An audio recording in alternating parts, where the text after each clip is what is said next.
Yao, yao. Aquí no se aborda la verdad, solo el acercamiento que la antropología da de la realidad. No es el fin colonizar, sino aprender, conocer, expander lo que a simple vista no se puede ver. Diálogos, charlas que se entablan, son varias voces las que detrás de ellos hablan. Alale a la vecina y dile que ya está arriba este podcast que coloca la antropología en un estado de divulgación, dejando atrás la presunción. Para oreja y presta atención a lo que el app nos tiene preparado el día de hoy. Emic y Etic.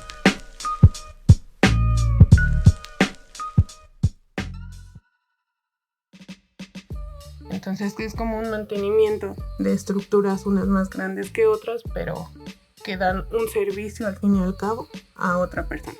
Con los paradigmas de un trabajo digno, era bastante precarizado y yo no dudo que siga siendo igual porque ese tipo de espacios permite muchas transgresiones a los derechos de los trabajadores. Sí, de preguntarles cómo te sientes o qué opinas, o simplemente quitarse la idea de que son viejitos y ya van al final de su vida.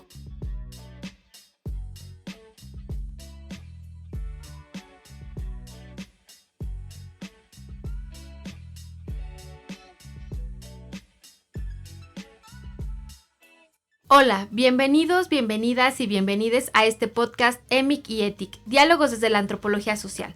Mi nombre es Carla Ballesteros y yo soy la encargada del Laboratorio de Antropología Visual. Este es un proyecto para dar difusión a los trabajos de investigación del Departamento de Antropología de la UAM Iztapalapa. Estamos en el 5º capítulo, muy contentos de continuar con este proyecto y hoy tenemos de invitada a Sara Gabriela Cova Ramos. Ella es egresada de la UAM Iztapalapa y su investigación terminal se titula La última gota, precariedad laboral en la vejez de la Ciudad de México y área metropolitana. Sara, bienvenida a la app, es un placer tenerte por acá y dialogar sobre tu trabajo de investigación que nos va a hablar el día de hoy. Hola, ¿qué tal? Mucho gusto. Bueno, pues vamos a comenzar y nos encantaría que nos platicaras cómo escogiste tu tema de investigación, ¿por qué decidiste estudiar la precariedad laboral en la vejez? Pues este tema surgió de cuando yo venía para la universidad, en el metro, y veía a los adultos mayores trabajar en Metro Zócalo y en la línea 8, y veía cómo cómo no podían ni siquiera levantar una escoba, pero están ahí todos los días. Entonces mi pregunta surgió de ¿por qué? ¿Por qué están en este trabajo? ¿Cuáles son las otras opciones laborales de las que disponen? Y pues así me adentré a este mundo de la precariedad laboral en la vejez. Ok, ¿y cómo fue la selección de estos 3 importantes trabajos que son limpieza, empacado y cuidado? Bueno, cuando yo empecé a cuestionar por qué los adultos mayores en principio tenían que trabajar y después qué opciones tenían, me encontré con que o eran de limpieza, como en el caso del metro, me fui a los empacadores de los supermercados y también a las abuelas que llegan a cuidar a sus nietos para que sus madres pudieran irse a trabajar. Los elegí así porque eran los casos que más yo veía en mi vida cotidiana y los que más se repetían, ¿no? O sea, todos conocemos una abuelita que cuida a sus nietos, a algún empacador en el súper, o pues ahora ya los vemos otra vez en el metro a los adultos mayores, porque pues en la pandemia se detuvo un poco eso, pero ya volvieron a las instalaciones del metro y es algo que todos podemos ver y fue a lo que mejor me evoqué, a esos 3 casos. Ok, ¿y por qué y cómo tendría que repensarse la vejez en el ámbito público y privado? Lo menciono por la distinción de estos empleos que escogiste y porque el género es importante en tu investigación. Los 2 primeros casos, que es el de los adultos de limpieza en el sistema de transporte colectivo, y el de los empacadores, están afuera, en la esfera pública, pero el de las abuelas se encuentra en la esfera privada, en el hogar, y se desarrollan totalmente distintos. No es lo mismo un empacador o un trabajador de limpieza que tiene una jornada delimitada de tiempo, que incluso los empacadores, aunque no tuvieran salario, tenían una tarifa aproximada de una tarifa al día, a que una abuela que cuida a sus nietos más horas un día o menos horas otro día, o unos días sí o unos días no. Entonces es totalmente distinto, porque ahí empiezan los roles de género, porque incluso este último trabajo, el trabajo de las abuelas cuidadoras, está totalmente atravesado porque se piensa que es una obligación de las mujeres cuidar incluso de ellas, aunque ya técnicamente acabaron de cuidar a sus hijos, ahora les toca a los nietos porque son las abuelas y tienen que dar ese apoyo a los hijos. Y bueno, en tu texto presentas el concepto de mantenimiento. Nos gustaría un poco que nos lo desarrolles y cómo lo presentas simbólicamente en el ámbito laboral. En el mantenimiento, porque básicamente el trabajo de los limpiadores del sistema de transporte colectivo, metro, es mantenimiento, ¿no? Mantienen las instalaciones limpias de las estaciones de metro. Pero, por ejemplo, también me di cuenta que el trabajo de las abuelas cuidadoras da un mantenimiento a las estructuras familiares que pues ahora tienen que trabajar todos los miembros de la familia, incluyendo las madres. Y pues como nadie tiene nadie tiene a alguien para cuidar a los hijos, los que entran ahí son los adultos mayores que supuestamente ya están desocupados. Entonces es como un mantenimiento igual de una estructura, pero más oculta. Y en el caso de los empacadores de supermercado, dan mantenimiento a una cadena larguísima de atención y servicio al cliente, porque se supone que el consumidor va a las tiendas a comprar y al último va a la caja. Y es lo último que hace el consumidor antes de salir de la tienda, darle propina a los empacadores que ya metieron sus cosas a sus bolsas para que se vayan. Es como el punto final de esta cadena de atención al cliente. Y cuando quitaron a los empacadores de las tiendas en pandemia, pues sí se vio un descontento entre los consumidores porque ya no había alguien que los empacara y tenían que hacerlo ellos mismos. Entonces es como un mantenimiento de estructuras, unas más grandes que otras, pero que dan un servicio al fin y al cabo a otra persona. Oye, y entonces estos trabajos que hay, evidentemente el de las abuelas cuidadoras y el de los empacadores, es muy evidente que no tienen ninguna paga, ningún salario fijo, que, bueno, en el caso de los empacadores, la remuneración es a partir de lo que se les deja, pero no es estable. Y en el caso de los de mantenimiento y de limpieza, ¿perciben un sueldo o de qué manera son remunerados? Pues en ese caso eran contratados bajo outsourcing. Eran parte de una empresa que el metro contrataba para hacer la limpieza. Sin embargo, esta empresa pues recaía en muchas prácticas no legales para no reconocer su trabajo y pues saltarse varias prestaciones y derechos de los trabajadores, como darlos de baja una semana y luego volverlos a dar de alta en su sistema, no pagarles a tiempo las quincenas o no completas, o ponerles faltas imaginarias aunque ellos no hayan faltado. Entonces también ahí era un trabajo precarizado y que los vulneraba mucho, porque aunque era más formal que los otros dos, no se cumplía con los paradigmas de un trabajo digno. Era bastante precarizado y yo no dudo que siga siendo igual, porque ese tipo de espacios permite muchas transgresiones a los derechos de los trabajadores. Entonces en ese caso también, aunque ellos tenían un sueldo fijo, entre comillas, ese sueldo no era seguro y a veces hasta les llegaba atrasado de un mes, por lo que ellos me comentaron. Y pues el trabajo ahí seguía, tenían que seguir laborando con los insumos súper maltratados, con cosas súper reutilizadas, sin cubrebocas, sin guantes, y pues eso los exponía también, porque pues es el metro y cuántas personas pasan por ahí a diario.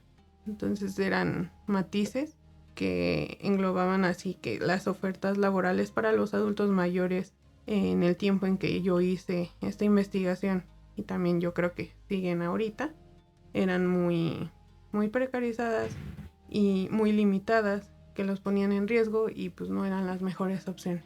Oye, y en cada uno de los empleos que investigaste, ¿cómo fue tu experiencia al visualizar la transición de la pandemia y su descenso, digamos, que a la vida normal o esta situación de precariedad?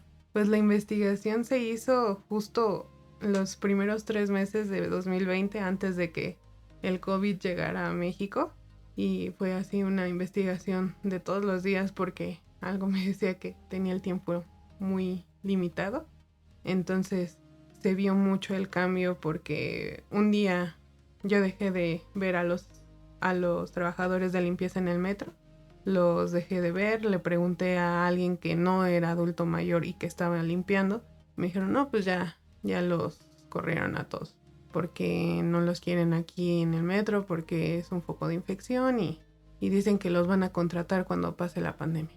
Y pues yo me quedé así, ¿y qué habrá pasado con ellos? No tenía ningún número o contacto. ¿Y por qué? Porque pues era entrevistarlos en sus horas de trabajo y tratarles de no quitarles tanto tiempo. Entonces era muy breve, pero sí, o sea, dejaron de tener seguramente el poco ingreso que tenían en ese caso. Y en el de los empacadores, al súper en el que tomé la muestra de entrevistas y con los que estaba hablando, pusieron un anuncio que por disposiciones gubernamentales habían llegado al acuerdo de dejar de tener empacadores en la empresa para que no estuvieran expuestos justos a la enfermedad. Pues en este caso, en este súper, no volvieron a entrar al programa de empacadores con el INAPAM. Hay otros en el que sí volvieron, como Walmart. Sí volvieron a tener empacadores, pero en este súper, precisamente en este súper ya no. Y todavía me preguntan, ¿no contratan viejitos para empacar? Le digo, no, ya no entran. ya no entran en este programa de empacado. Entonces, de hecho, tengo en la tesis un anexo de la lucha de los empacadores de Superama, porque se organizaron entre ellos para pedir su trabajo de vuelta. ¿Por qué? Porque era su único ingreso, porque los hacía sentirse mejor consigo mismos, y la empresa, en este caso Walmart, como desapareció Superama en sí, ya no los quería de regreso. Y ha sido una lucha de meses, y sobre todo en 2021, que empezaron a hacer sus marchas, empezaron a ir al Zócalo para exigir que los escuchara el presidente y que los atendiera, porque estaban luchando por su trabajo, que aunque no era remunerado como tal, sí los sacaba a flote. Ok, oye, y entre los que limpian, los que empacan y los que cuidan, ¿por qué los presentas como trabajos sencillos? Porque básicamente ante la sociedad son trabajos que no necesitan gran carga física ni intelectual para desarrollar, pero pues sí son trabajos que tienen cada uno su complejidad. Por ejemplo, el empacado de cosas, pues las cosas tienen un orden, un cierta forma de agrupamiento para que no se maltrate la mercancía. Luego son cosas muy pesadas como las cajas de leche, las de agua, y pues eso lo hacían ellos y sí les pesaba, ¿no? En el de mantenimiento del metro, pues igual alguien dice, pues qué gran trabajo va a ser barrer, pero cuando no tienen los insumos necesarios para realizar esas actividades, sí se dificultaba mucho. Incluso también manejar a la gente, a no interferir con el ritmo del metro de la gente y tú hacer tu trabajo. Era lo que ellos decían, es que tengo que hacer el trabajo rápido, no me tengo que tardar tanto para no generar una incomodidad en el usuario. Y en el caso de las abuelas, pues incluso ni siquiera se reconoce como trabajo. Es un trabajo doméstico, pero no se reconoce como trabajo. Entonces se cree que es sencillo cuidar a un niño o 2 o 3 niños, pero no es nada sencillo, y más que nada porque ahí se presentaba una brecha generacional entre el adulto mayor y los niños, porque no era lo mismo cuidar a un niño hasta 30 años después de que tú cuidaste a los tuyos. Entonces las fuerzas ya no eran las mismas, la paciencia tampoco, y ellos ya tenían que lidiar también con sus propias enfermedades y todavía sacar a flote a 3 o 4 niños. Entonces sí tienen una complejidad, pero como la sociedad piensa que son trabajos sencillos y que ellos pueden desempeñar fácilmente, está bien que ellos trabajen en eso. Pero esa sencillez que dicen que los caracteriza no encierra, más bien encierra más más una labor, una gran labor y explotación que no se reconoce porque se cree que son sencillos. Oye, bueno, pues sí, es un tema que tal vez sí lo vemos, como dices tú, a diario, pero que de pronto invisibilizamos. Justo creo que en tiempos electorales la vejez sale a relucir porque pues se ven programas hacia ellos, pero creo que también es importante no solo este tipo de programas, sino también entender desde la sociedad otras acciones. Entonces, en ese sentido, ¿tú qué crees o qué consideras tú? ¿Cuáles pueden ser las acciones que podríamos empezar a tomar para dirigir nuestra atención a la vejez? ¿Cómo podríamos pensar otros escenarios diferentes para ellos y ellas? Pues simplemente partiendo de la premisa que el tiempo avanza, que nuestros padres, o sea, los padres de mi generación, están encaminándose ya a ser adultos mayores o que ya lo son incluso, y así van avanzando. La pirámide poblacional se está invirtiendo y en un momento México tendrá ya más adultos y más adultos mayores que niños y jóvenes. Entonces creo que es algo imperativo empezar a pensar que debemos de mejorar no solo la calidad de vida para ellos, para los adultos mayores actuales y los que ya van empezando a hacerlo, sino para los que vienen, para nosotros mismos, porque si bien vamos a envejecer, ¿no? Y si no, pues nos alcanzará el tiempo, tarde o temprano. Entonces es cuestión de empatizar, de escuchar, de ver, pero realmente ver. No dejarse llevar por los estereotipos de la vejez, por las etiquetas que se les ponen, de que ay, es un viejito, ay, no se puede mover, ay, está enfermo, ay, está loco, ay, nada le parece. Hay que sentarse y aunque sea difícil, entablar un diálogo con ellos, no es imposible. Ellos, los adultos mayores, tienen mucho que decir, mucho que enseñar, mucho que compartir con los demás, con las demás generaciones, con las generaciones más nuevas, y claramente están abiertos a ese diálogo. Lo que pasa es que luego ya nosotros ni siquiera les prestamos atención, hacemos nuestra vida y los dejamos atrás, y no debería de ser. Básicamente es así, empezar a escucharlos, a verlos y preguntarles cómo te sientes o qué opinas, o simplemente quitarse la idea de que son viejitos y ya van al final de su vida, porque pues la vida puede dar muchas vueltas y hasta te puedes morir tú primero. Entonces es algo muy complejo, pero básicamente es empezar a empatizar con ellos y escucharlos. Claro, de pronto en esta modernidad la gerontofobia suele ser común, ¿no? Como esta idea de no querer ni envejecer ni querer estar cerca de las personas mayores porque se cree que ya no hay más de ellos, ¿no? Como si les tuviéramos que sacar algo más. Entonces creo que sí es muy importante todo lo que nos dices. Y bueno, también nos encantaría que nos dieras algún tipo de recomendación bibliográfica que te haya servido para la realización de tu tesis, algo que les quieras comentar a las y los alumnos que están por realizar su tesis de licenciatura. A mí, una autora que sí, como que definió más el carácter de mi tesis fue Simone de Beauvoir. Simone de Beauvoir tiene un libro dedicado a la vejez, en el que también ella se critica a sí misma por envejecer, porque ella tenía ahí un conflicto con ello, y pues es bastante válido, ¿no? Todos creo que llegamos a tener ese conflicto con el tiempo y el envejecimiento.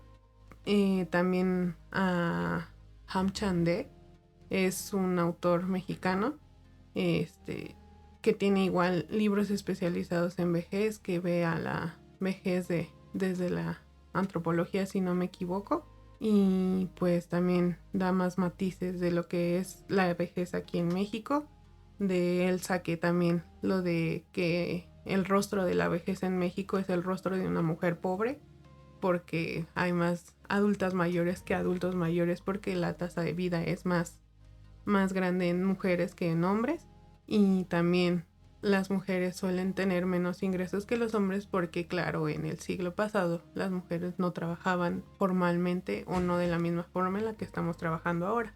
Entonces, en la actualidad ellas son las que menos tienen dinero que los que sí pudieron alcanzar una pensión. Ok, muchísimas gracias. Estuvo con nosotros Sara Cova y bueno, pues ha sido un placer conversar contigo y sobre este tema que seguramente va a dejar muchas dudas y preguntas, y que pueden también se pueden disipar estas dudas y preguntas con tu tesis, que está en Tesis UAM. Sí, está. Bueno, pues mi nombre es Carla Ballesteros y nos vemos en el siguiente capítulo de EMIC y ETIC, Diálogos desde la Antropología Social. Preproducción, Juan Ortiz y Carla Ballesteros. Producción en línea, Rodrigo Martínez y Arturo Reyes. Edición y postproducción, Juan Ortiz. Música original, Tenoch. Rectora de la Unidad Iztapalapa, Verónica Medina Bañuelos. Secretario de la Unidad, Javier Rodríguez Lagunas. Director de la División de Ciencias Sociales y Humanidades, José Regulo Morales Calderón. Jefa del Departamento de Antropología, Rocío Gil Martínez de Escobar. Responsable del Laboratorio de Antropología Visual, Carla Ballesteros.